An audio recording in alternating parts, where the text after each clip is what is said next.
The Diplomatic Shuttle. Peaceful dawn drifted through the void between stars, its hull gleaming silver against the cosmic darkness. Ambassador Marcus Chen sat in the passenger compartment, reviewing the treaty documents on his tablet one final time. The text was dense with legal terminology and trade agreements, but beneath the formal language lay something more significant: humanity's first real chance at joining the Galactic Council as equals rather than vassals. Chen had spent 3 decades in diplomatic service, representing Earth in increasingly important negotiations as humanity slowly gained recognition among the galaxy's established powers. His graying temples and lined face spoke of countless hours spent in conference rooms, hammering out deals that would shape the future of his species. Today's mission to the Zalarian Empire was the culmination of his career. The pilot's voice crackled over the intercom. "Ambassador, we're approaching the Zalarian border. They're hailing us for credentials." "Transmit our diplomatic codes," Chen replied, straightening his formal jacket. The deep blue fabric bore the insignia of Earth's diplomatic corps, a silver star surrounded by olive branches. It was a symbol that had opened doors across the galaxy, even if some of those doors had been opened reluctantly. Through the viewport, Chen could see the massive Zalarian border station growing larger. The structure was a testament to the Empire's engineering prowess, a crystalline fortress the size of a small moon, bristling with energy weapons and sensor arrays. Patrol ships moved around it like schools of metallic fish, their movements precise and coordinated. The Zalarians were one of the galaxy's major powers, controlling over 200 star systems and commanding respect through their advanced technology and military might. Their warriors were legendary for their skill and ruthlessness, and their empire had stood for over a millennium. For them to agree to this meeting was unprecedented. Diplomatic Shuttle. "Peaceful dawn. You are cleared for transit to the Zalarian homeworld," came the response from the border station. The voice carried the characteristic buzz that all Zalarian translators produced. "Maintain your current heading and speed. Any deviation will result in immediate termination." Chen had expected such bluntness. The Zalarians valued directness above all else, considering diplomatic pleasantries a waste of time. It was one of the reasons these negotiations had taken so long to arrange. Most galactic powers viewed humans as useful junior partners at best, primitive upstarts at worst. But Earth's recent technological breakthroughs and military successes had forced even the proudest empires to take notice. The journey to the Zalarian homeworld took 6 hours. Chen used the time to meditate, a practice he had learned during his early years as a diplomat. Finding inner calm was essential when dealing with alien species whose motivations and emotions often defied human understanding. He had negotiated with hive minds that thought in centuries, energy beings that existed partially outside normal space-time, and artificial intelligences older than human civilization. Each required a different approach, a different mindset. As they entered the Zalarian home system, Chen was struck by its stark beauty. The system's star was a brilliant white dwarf, casting harsh shadows across the array of space stations and orbital platforms that surrounded the homeworld. The planet itself was a study in contrast, gleaming cities of crystal and metal rising from continents of red desert and purple vegetation. "Ambassador, we're receiving updated landing coordinates," the pilot reported. "They want us to dock at the Imperial Nexus directly." Chen raised an eyebrow. The Imperial Nexus was the Zalarians' primary governmental complex, a massive space station that served as both administrative center and fortress. For the Zalarians to allow a human shuttle to dock there directly was a sign of either great respect or extreme arrogance.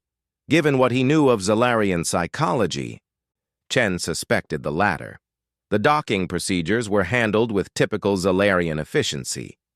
Within minutes of arriving, Chen found himself walking through corridors lined with the Empire's greatest military trophies, weapons taken from conquered enemies, banners from defeated fleets, and holographic displays showing the expansion of Zalarian territory over the centuries.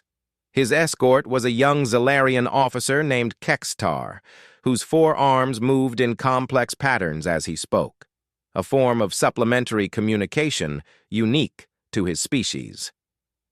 "The High Command is eager to begin negotiations," Kextar said, his translator rendering his words in crisp English. "They believe this alliance could benefit both our peoples." Chen nodded politely, though he noticed the careful phrasing. An alliance implied equality between partners.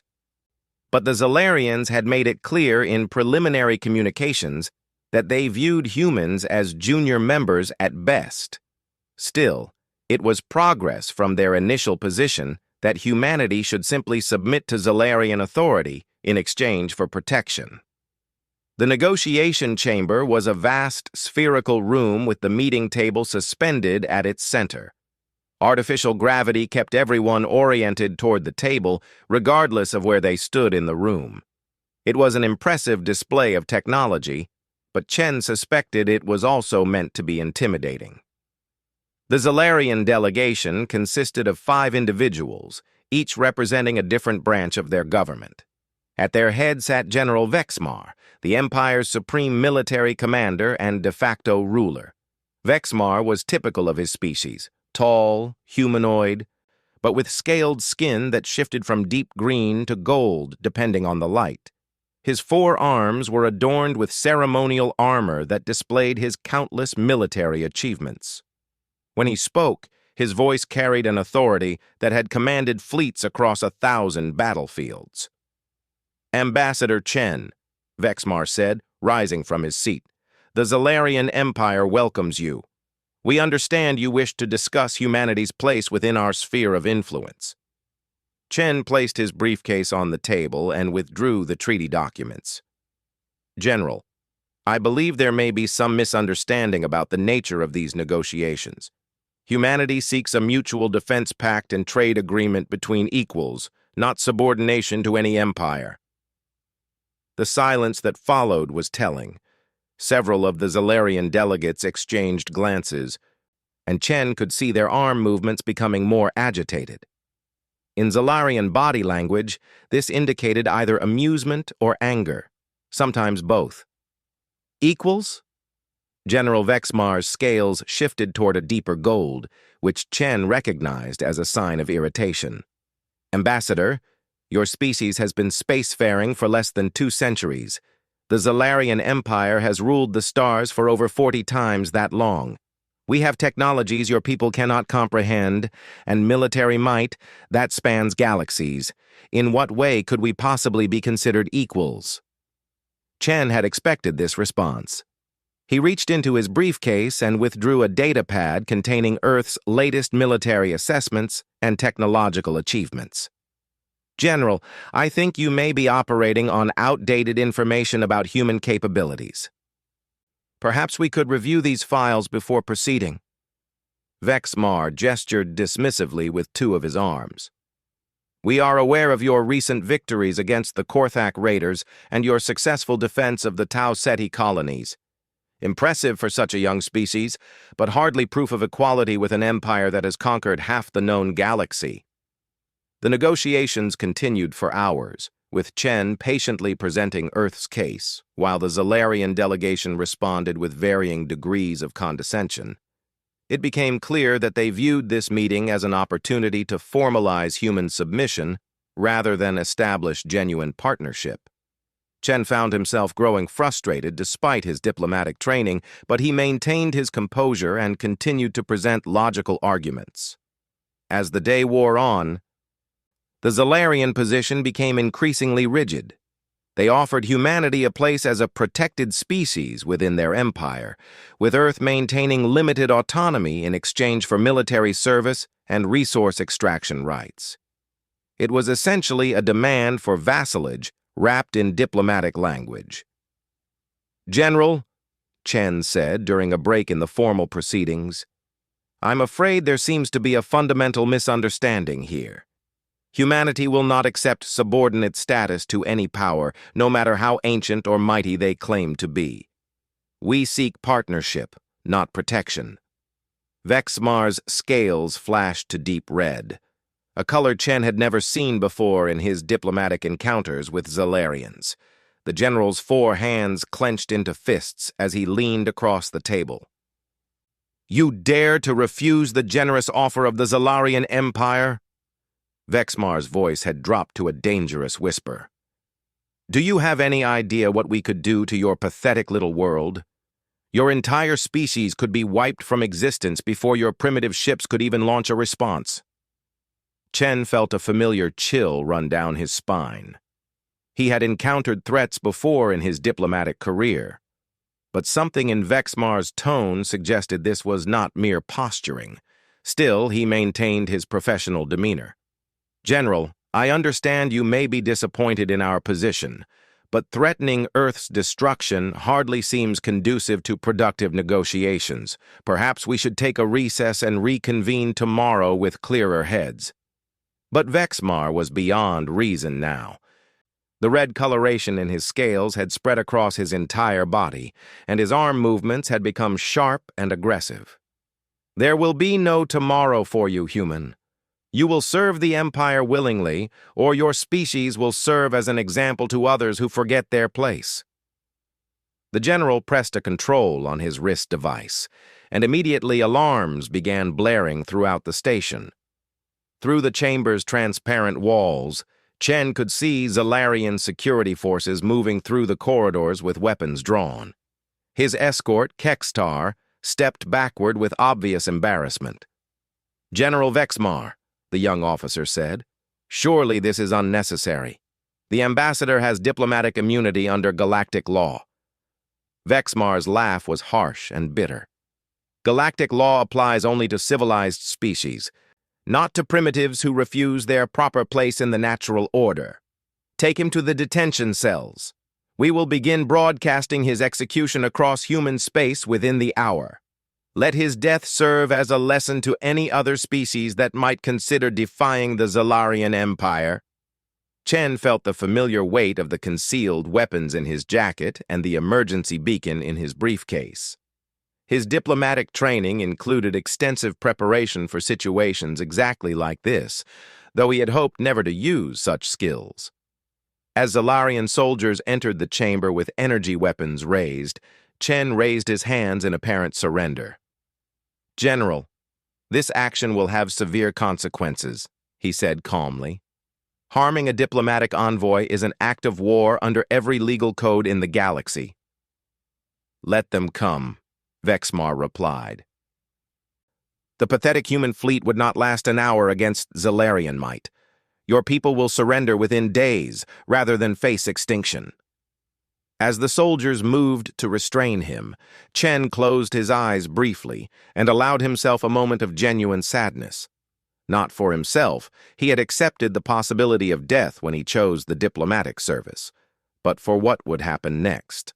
The Zalarians had no idea what they had just set in motion. The detention cell was a stark cube of energy fields and metal, designed to hold the most dangerous criminals in Zalarian space. Chen sat quietly on the simple bench, his hands folded in his lap as he waited. The guards had taken his briefcase and jacket, but had failed to detect the subdermal transmitter that had been implanted years ago. The signal would already be reaching Earth, carrying news of his capture and the breakdown of negotiations. Through the energy barrier that served as his cell door, Chen could see Zalarian guards moving back and forth in the corridor beyond. They spoke in their native language, which his translator device had been programmed to understand, even though he gave no sign of comprehension. Never seen a human before, one guard was saying. Looks fragile. Hard to believe they've been causing so much trouble lately. The general says they're all like this, replied another. Soft and weak, but somehow they keep winning battles they should lose. Must be some kind of primitive cunning. Well, this one won't be winning anything. Execution is scheduled for the morning broadcast. Should make quite a show. Chen continued to sit quietly. But his mind was working through possibilities and probabilities. The Zalarian Empire controlled vast territories and commanded impressive military resources, but they had grown complacent over the centuries. Their intelligence about human capabilities was outdated by at least a decade, and their understanding of human psychology was fundamentally flawed. Hours passed, and Chen remained motionless in meditation. His breathing was slow and controlled, his heartbeat steady despite the circumstances. To any observer, he appeared to be either sleeping or perhaps praying, certainly not planning anything that could threaten the most powerful military installation in Zalarian space. The sound of approaching footsteps broke his concentration. General Vexmar appeared outside his cell, flanked by two heavily armed guards. The general's scales had returned to their normal green coloration, though traces of gold still showed around his eyes. "I hope you have used this time to reconsider your position," Vexmar said. "I am prepared to offer you one final chance to spare your species the consequences of your arrogance. Agree to recommend complete Zalarian authority over Earth, and your death will be quick and private rather than broadcast across the galaxy." Chen opened his eyes and looked directly at the general.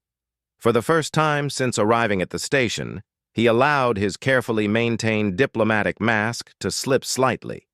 What Vexmar saw in the human's eyes made the Zalarian take an involuntary step backward. "General," Chen said quietly, "I need to tell you something about myself that isn't in any official files. Something that might change your perspective on this situation." Vexmar's scales flickered with uncertainty. "What could you possibly tell me that would matter now?" Chen stood slowly and walked to the energy barrier. His movements were fluid and precise in a way that suggested extensive physical training beyond what any diplomat should possess. "Before I became an ambassador, I served in Earth's military for 15 years. I was part of a very special unit, one that handled problems other units couldn't solve. We had a nickname in those days, though most people who used it are dead now." The Zalarian guards exchanged glances, but Vexmar remained focused on the human prisoner. "And what was this nickname?" the general asked. Chen's smile was thin and cold. "They called me Baba Yaga." General Vexmar stared at the human prisoner, his four hands moving in confused patterns. The name meant nothing to him. Human nicknames rarely translated well into Zalarian understanding. But something in the ambassador's demeanor had changed completely. The diplomatic mask was gone, replaced by something far more dangerous. "Baba Yaga," Vexmar repeated, his translator struggling with the unfamiliar term. "What is the significance of this designation?" Chen's expression remained calm, but his eyes held depths that hadn't been there during the negotiations. "It's an old Earth legend, General. A witch who lived in the forest and punished those who crossed her. But in military terms, it meant something very different. It was what enemy forces called our most effective problem solver." One of the guards shifted nervously. Like most Zalarians, he had heard stories about human military capabilities, but had dismissed them as exaggeration. The idea that this soft-looking diplomat could pose any threat to a heavily fortified space station seemed absurd. "You threaten us with children's stories?" Vexmar's scales flickered toward gold again. "Your desperate attempts to intimidate us only prove how—" The lights went out. For exactly 3 seconds, the Imperial Nexus was plunged into complete darkness as every power grid on the station experienced simultaneous failure. Emergency systems kicked in almost immediately, bathing everything in red warning lights, but those 3 seconds had been enough. When the emergency lighting stabilized, Ambassador Marcus Chen was no longer in his cell. The energy barrier remained active, the locks showed no signs of tampering, and the guards had not seen or heard anything unusual. The human had simply vanished. "Impossible!" breathed one of the guards, his weapon tracking frantically around the empty cell. "The containment field never dropped. The sensors show no breach." Vexamar's mind raced through possibilities. Teleportation technology was beyond human capabilities as far as Zalarian intelligence knew. Cloaking fields that could fool their sensors didn't exist. Yet somehow, a middle-aged diplomat had disappeared from the most secure detention facility in the Empire. Alarms began blaring throughout the station as security protocols engaged. Blast doors sealed sections of the structure, while sensor sweeps searched for any trace of the missing prisoner. Through the station's communication system, Vexmar could hear reports from security teams finding nothing but growing confusion. "Sir," came a voice over his communicator, "we're detecting some kind of malfunction in the central computer core. Multiple systems are reporting irregular activity." Vexmar's scales shifted to deep red as understanding began to dawn. "Lock down everything. I want every corridor sealed, every system isolated. Find that human before—" His words were cut off as every screen in the detention area flickered to life. Ambassador Chen's face appeared, but the diplomatic composure was completely gone. Instead, the man looking back at them wore the expression of someone who had spent years walking through nightmares and making them reality for others. "General Vexmar," Chen's voice came through the speakers with perfect clarity. "I want to tell you a story about the last group that made the mistake you've just made." The Zalarian general gestured frantically to his guards, but they were already trying to trace the signal. Their equipment showed that the transmission was coming from everywhere and nowhere. Every screen on the station was broadcasting independently with no detectable source. 17 years ago, Chen continued, I was sent to negotiate the release of human colonists captured by the Vorten Collective. Like you, they believed that taking a diplomat hostage would force Earth to capitulate. The Vorthens were proud warriors, confident in their technological superiority. Vexmar activated his communicator. "All units, converge on the computer core. I want that human found and eliminated immediately." On the screens, Chen seemed to hear him. "Your security teams won't find me, General. I'm not hiding in your computer core. I'm not hiding anywhere. I'm hunting." The first scream echoed through the station's corridors exactly 37 seconds later. Security Team Alpha had been moving through Section C7 when their leader, a veteran Zalarian warrior named Clueless, simply disappeared. His teammates found only scorch marks on the walls and his weapon lying on the floor, its power cell removed with surgical precision. "Clueless, report your status," came the frantic call over communications. Only silence answered. Chen's voice returned to the speakers, calm and conversational. The Vorthons had similar reactions when their soldiers started disappearing: confusion, anger, disbelief. They couldn't understand how one human could move through their ship like a ghost. More screams began echoing through different sections of the station. Security teams reported finding empty corridors where their comrades had been moments before. Weapons were discovered in neat piles, power cells removed, and vital components missing. No bodies were found. The missing soldiers had simply vanished. In the Central Command Center, Vexmar watched his tactical displays with growing horror. Red warning indicators showed security teams going offline one by one, their last positions marked before all contact was lost. The pattern made no sense. The human would have to be moving impossibly fast, and with knowledge of the station's layout that no outsider should possess. "How is he doing this?" demanded the station's chief security officer, a grizzled veteran named Torvek.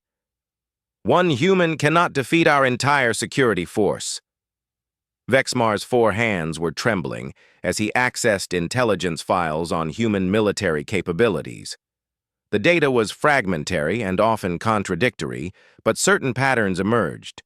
Human soldiers showed unusual adaptability under pressure, an ability to improvise solutions that defied conventional military doctrine. Their training methods produced individuals capable of operating independently behind enemy lines for extended periods. But this went beyond anything in the files. This was something else entirely. "General," Chen's voice came from the speakers again.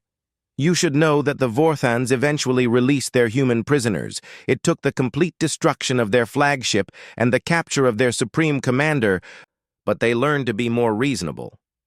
The displays showed another security team going dark in Section F12, then two more in different areas of the station. The pattern was becoming clear. Chen wasn't hiding and waiting for opportunities. He was systematically hunting down every armed Zalarian on the station with the efficiency of a predator that had evolved for this exact purpose. Torvek activated the general alarm system. "All personnel, implement Emergency Protocol 7. Seal yourself in whatever room you're in and wait for backup. Do not engage the intruder under any circumstances." "Backup from where?" Vexmar demanded. "The nearest Zalarian fleet is 3 hours away, and I'm not sure they'd fare any better than our security force." Through the station's external sensors, they could see Chen's diplomatic shuttle still docked at its assigned berth. The vessel appeared untouched, its systems powered down according to standard protocols. Whatever the human was doing, he wasn't trying to escape. He was making a point. "Sir," reported a technician from the communications center, "we're receiving multiple emergency signals from other parts of the Empire. It seems that several of our border stations have detected incoming human ships." Vexmar's scales shifted to a pale yellow, the Zalarian equivalent of shock. "How many ships?" "Unclear, sir. The sensor readings are unusual. Some stations report single vessels, others report entire fleets. The signatures don't match any known human ship classes." On the screens throughout the station, Chen's face appeared again. This time he wasn't alone. Behind him, barely visible in the shadows, stood other figures in what appeared to be military gear. Their faces were hidden, but something about their posture and movements suggested the same predatory competence that Chen himself displayed. "The thing about Earth's diplomatic service," Chen said, "is that we don't just send ambassadors to important negotiations.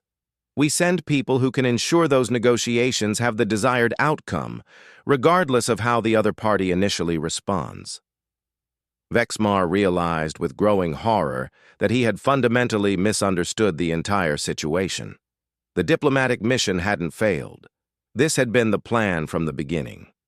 Earth hadn't sent a helpless envoy to negotiate from weakness.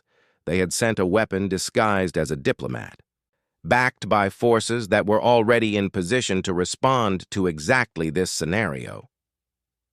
"Who are you?" Vexmar whispered into his communicator. "What are you really?" Chen's expression grew thoughtful. "I told you, General. I'm Baba Yaga. But maybe you need some context to understand what that means." The screens shifted, showing video footage from various battlefields across the galaxy. Zalarian intelligence had collected these clips over the years, documenting human military actions that defied explanation. A single human ship disabling an entire pirate fleet, a small team of human soldiers taking a heavily fortified position against impossible odds. Individual humans performing feats that should have been impossible for any organic being. "Earth's military doctrine is based on a simple principle," Chen continued. "We don't fight wars the way other species expect. We don't line up fleets and trade broadsides until one side surrenders. We send people like me to remove the enemy's ability to make war at all." More security teams went dark on the tactical display.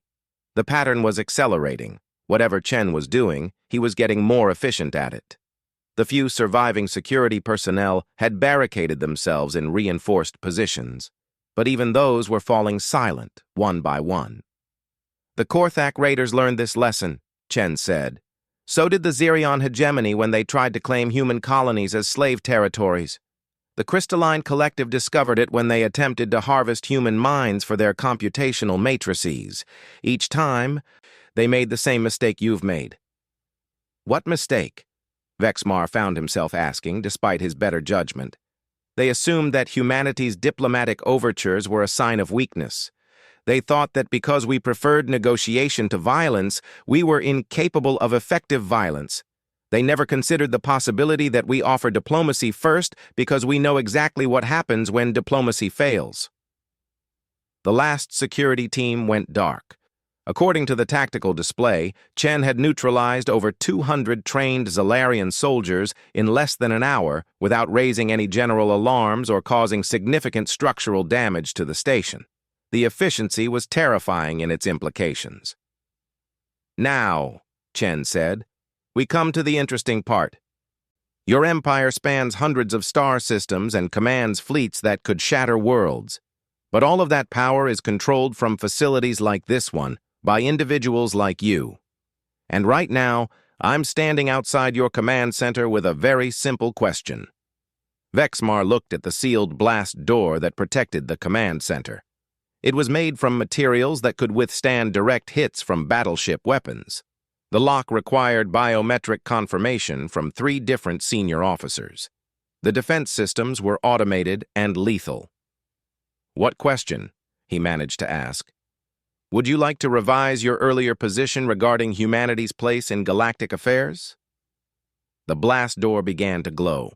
Whatever Chen was using to cut through it, the process was generating heat that registered on thermal sensors throughout the command center. The metal began to buckle and deform as an impossibly precise cut traced around the door's edge. Sir, reported the communications officer, we're receiving a priority message from the Imperial Palace. The High Council wants to know why our defensive fleet just surrendered to a single human vessel. Vexmar's world tilted on its axis. What did you say? The Third Fleet, sir. They were ordered to intercept incoming human ships, but according to the fleet commander, they encountered something unprecedented.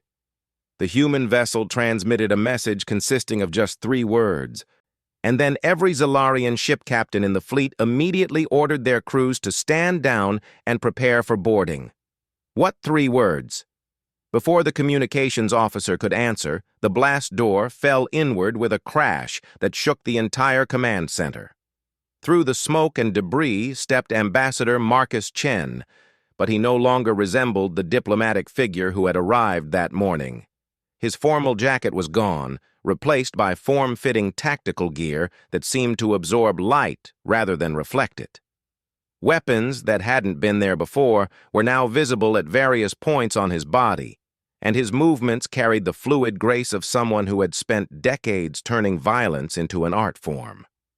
Behind him came the figures they had glimpsed on the screens, other humans in similar gear. Their faces hidden behind tactical masks, but their weapons clearly visible. They moved into the command center with the coordinated precision of a unit that had operated together for years. The 3 words, Chen said conversationally as he approached Vexmar's position, were Baba Yaga coming. It seems your fleet commanders have better intelligence about human capabilities than you do. Vexmar's 4 hands were raised in surrender, but his mind was still struggling to process what had happened. This is impossible. One human cannot. One human didn't, Chen interrupted. Earth's diplomatic service works a little differently than you assumed. When we send an ambassador to negotiate with a potentially hostile power, we don't send him alone. We send a complete diplomatic mission. He gestured to his companions, who had taken positions around the command center with professional efficiency. My negotiating team includes specialists in various fields: communications, logistics, cultural analysis, and of course, contingency planning. The terrible understanding finally struck Vexmar. You're all soldiers. We're all diplomats, Chen corrected. But yes, we're also soldiers. The two aren't mutually exclusive in Earth's service. We learned long ago that the most effective negotiations happen when all parties understand the complete range of available options. Through the command center's main display, Vexmar could see the tactical situation across Zalarian space. Human ships had appeared at key positions throughout the Empire, and in each case, Zalarian forces were standing down rather than engaging. It wasn't conquest in any traditional sense, it was something far more sophisticated. What do you want? Vexmar asked. Chen holstered one of his weapons and withdrew a data pad from his tactical gear. "The same thing I wanted this morning, General. A mutual defense pact and trade agreement between equals. The terms haven't changed." "But after what you've done, what have I done?" Chen asked innocently. "I've demonstrated that Earth takes the safety of its diplomatic personnel seriously. I've shown that human military capabilities are somewhat more advanced than your intelligence suggested. And I've provided you with a very clear illustration of what happens when civilized negotiations break down." He placed the datapad on the command console in front of Vexmar. "Your soldiers are alive and unharmed, by the way. Unconscious and disarmed, but they'll recover completely within a few hours. Your fleets are intact and functional. Your Empire's infrastructure is undamaged. The only thing that's changed is your understanding of the situation." Vexmar stared at the treaty documents displayed on the pad.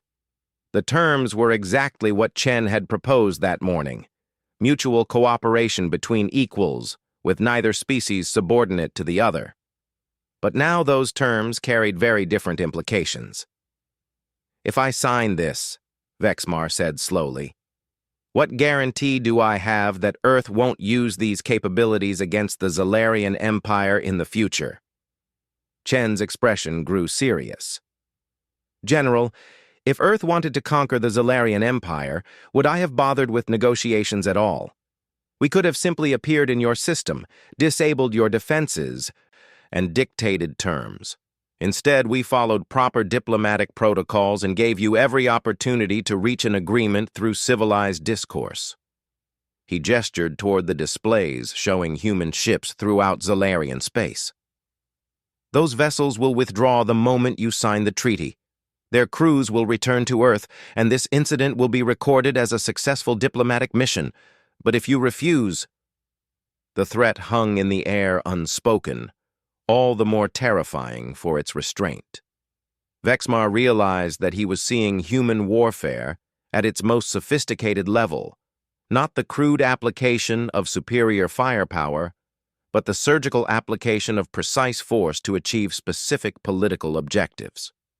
"The other species," Vexmar said quietly, "the ones who learned these lessons you mentioned, what happened to them?" "They became our allies," Chen replied. "The Korthak Confederation now provides security for human trade routes. The Xerion hegemony partners with Earth on terraforming projects. The Crystalline Collective shares computational technologies that have advanced human science by centuries." He leaned forward slightly. "We're not conquerors, General. We're problem solvers. And right now, the galaxy has a problem with various species refusing to acknowledge that humanity has earned its place at the table. We're solving that problem one negotiation at a time." Vexmar looked around the command center, taking in the sight of his defeated security, his surrendered fleets, and his Empire's complete helplessness in the face of human capabilities. Then he looked back at the treaty terms, seeing them now in their true light, not as a demand from a weak species seeking protection, but as a generous offer from a power that could have simply taken what it wanted. With one of his four hands trembling slightly, he reached for the datapad. General Vexmar's hand hesitated over the datapad as the full weight of his decision pressed down upon him. Around the command center, his officers watched in stunned silence as their supreme military commander, the warrior who had conquered dozens of star systems and commanded the respect of half the galaxy, prepared to sign a treaty with what they had considered a primitive species. "General," whispered Torvek, the security chief, "the High Council will demand an explanation. How do we tell them that the Zalarian Empire surrendered to a single human diplomat?" Chen overheard and stepped closer, his tactical gear making no sound against the metal floor. "You don't surrender, Chief. You evolve. There's a difference." He activated a holographic display that showed the current disposition of forces throughout Zalarian space. Human vessels hung in perfect position near every major military installation, trade hub, and government center. They hadn't fired a single shot, but their message was unmistakable. "Every great empire faces this moment eventually," Chen continued. The choice between adapting to new realities or clinging to old assumptions until those assumptions destroy you. Rome faced it when gunpowder was invented. The British Empire faced it when nuclear weapons changed everything. Today, the galaxy faces it because humanity has arrived. Vexmar studied the tactical display with a strategist's eye. The positioning was flawless, not for conquest, but for control. Human forces had placed themselves where they could cripple the Empire's ability to function without actually destroying anything. It was the work of minds that understood power in ways that went beyond simple military might. "How long have you been planning this?" Vexmar asked. "Planning what?" Chen replied innocently. "Today's negotiations? We've been preparing for 6 months. But if you mean how long we've been preparing for the galaxy's various empires to underestimate us, well, that started the day we realized we weren't alone in the universe." One of Chen's team members approached and whispered something in his ear. Chen nodded and then addressed the room. "Gentlemen, I've just received word that the Korthak Confederation, the Zarian Hegemony, and the Crystalline Collective have all issued statements supporting Earth's position in this matter. They're encouraging all galactic powers to recognize humanity's sovereign rights and technological capabilities." Torvek made a sound of disbelief. "They're backing a species they once fought against?" "They're backing a species that showed them a better way forward," Chen corrected. "Conflict is expensive, Chief. It consumes resources, destroys infrastructure, and creates lasting resentment. Cooperation, on the other hand, builds wealth and stability for everyone involved." He gestured to another display showing economic data. "Human trade with our new allies has increased their prosperity by an average of 37% over the past 5 years.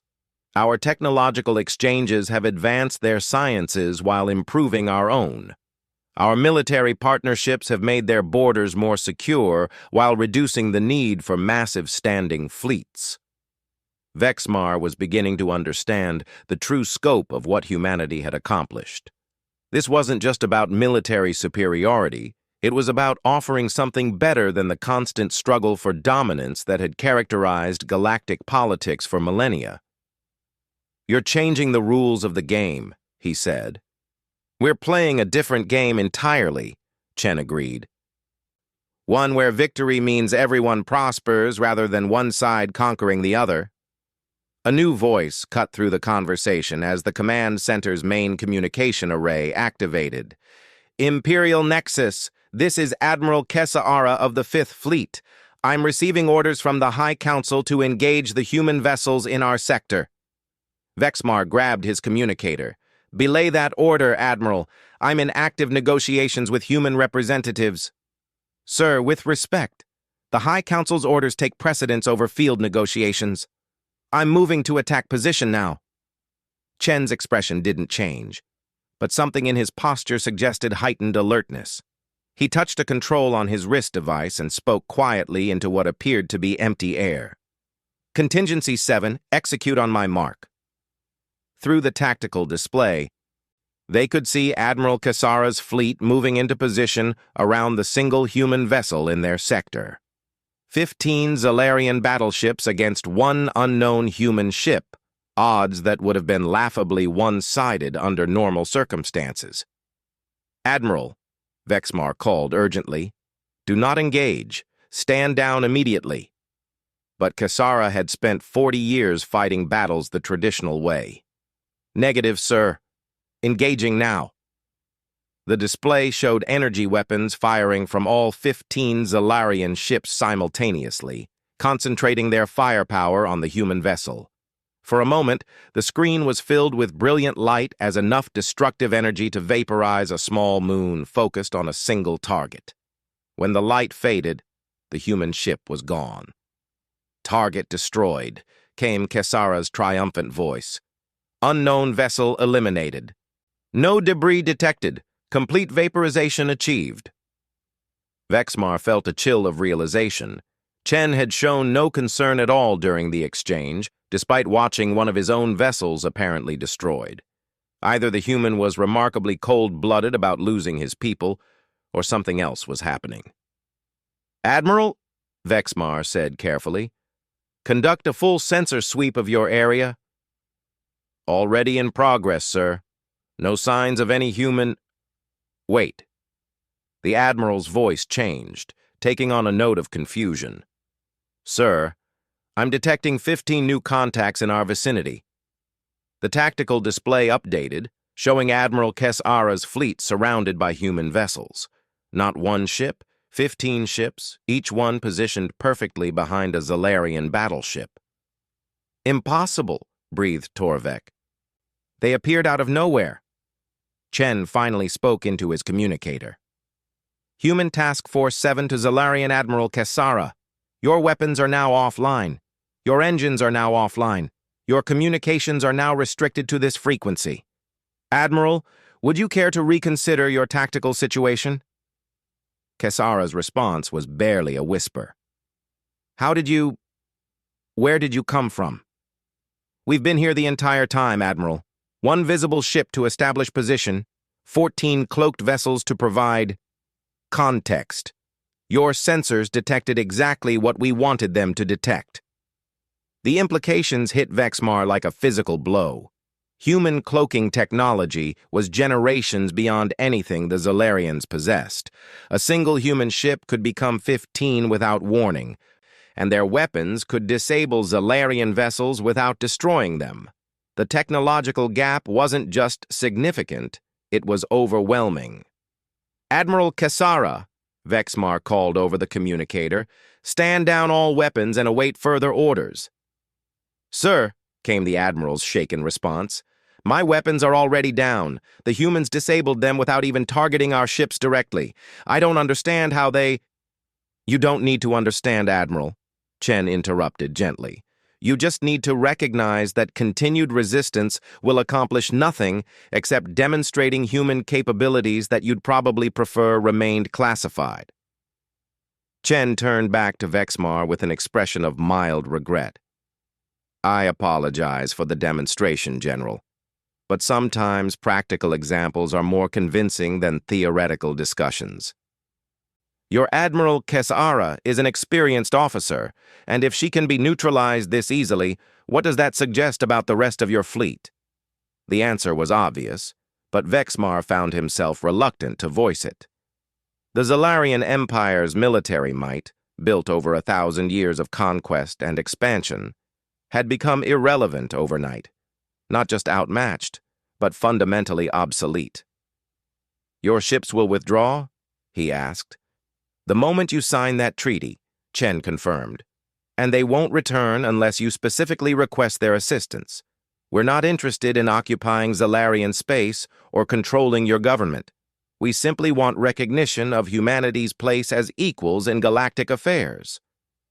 Vexmar looked around the command center one more time, taking in the faces of his officers.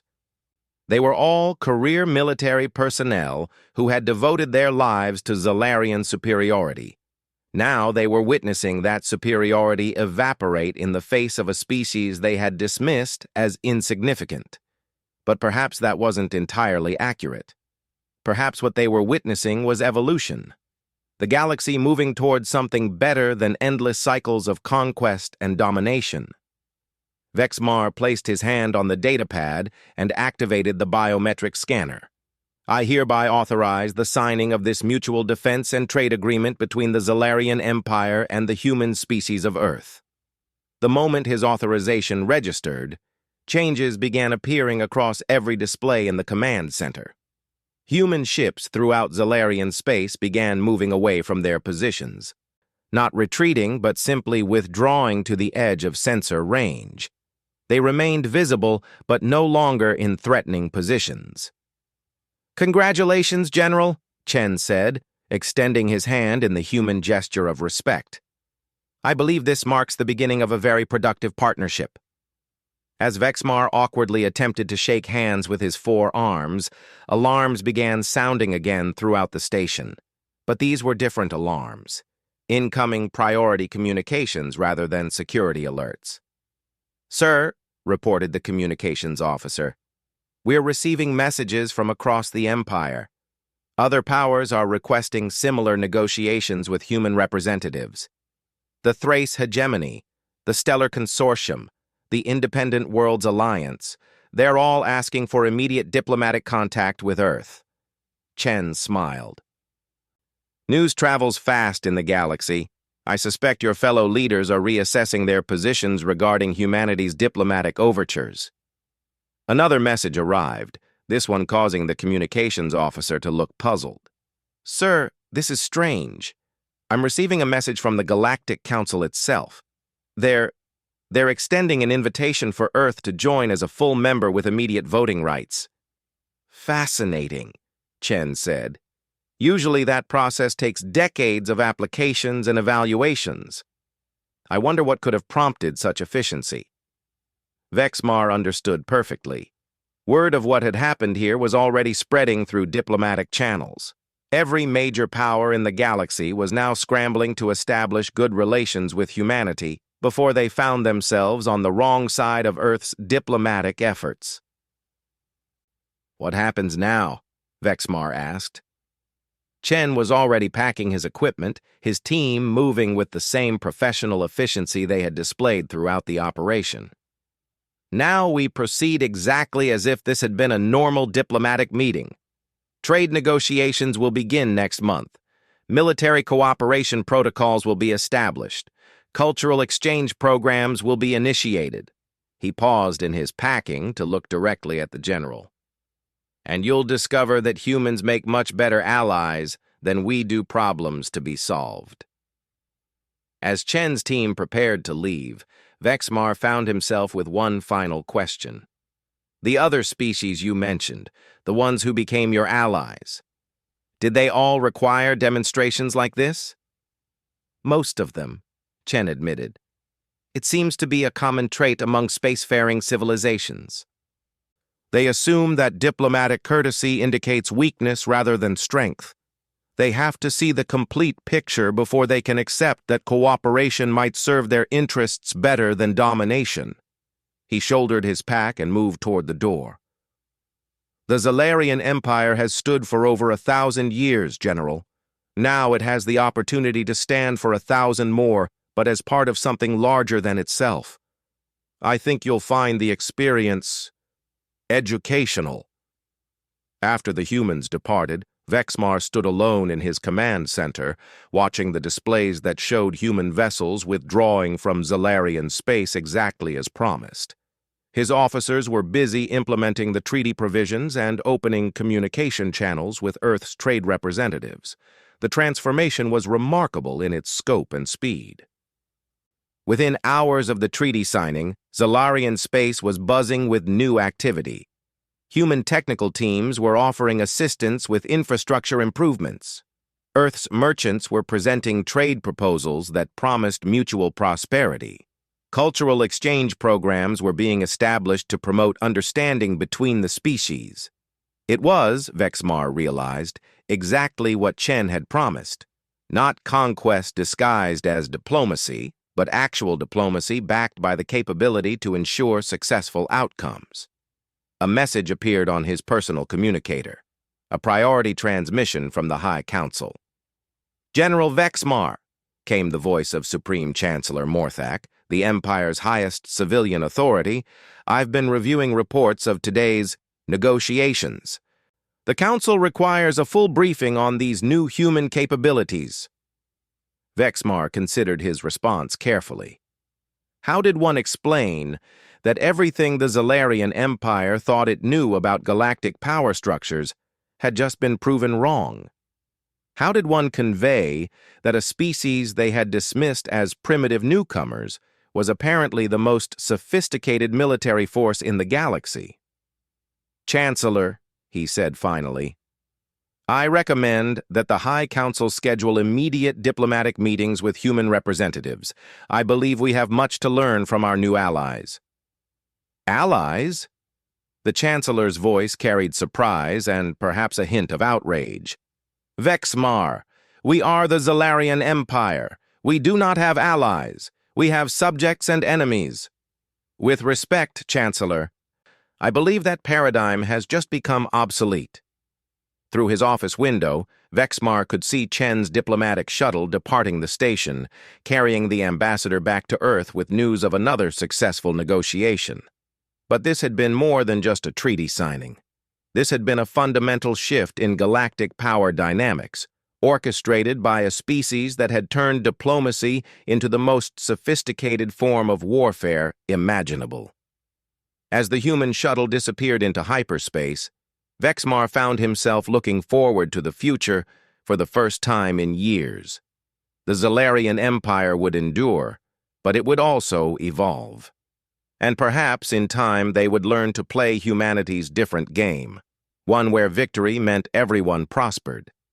The age of human diplomacy had begun, and the galaxy would never be the same. 3 months later, Vexmar stood in the council chambers of the Galactic Assembly, watching as Ambassador Marcus Chen was formally sworn in as Earth's first representative to the galactic government. The human looked exactly as he had during their first meeting, composed, professional, diplomatic. But now Vexmar could see the layers beneath that surface, the depth of capability hidden behind diplomatic courtesy. After the ceremony, Chen approached the Zalarian delegation with a warm smile. "General," he said, offering his hand again, "I wanted to thank you for your support of Earth's membership application.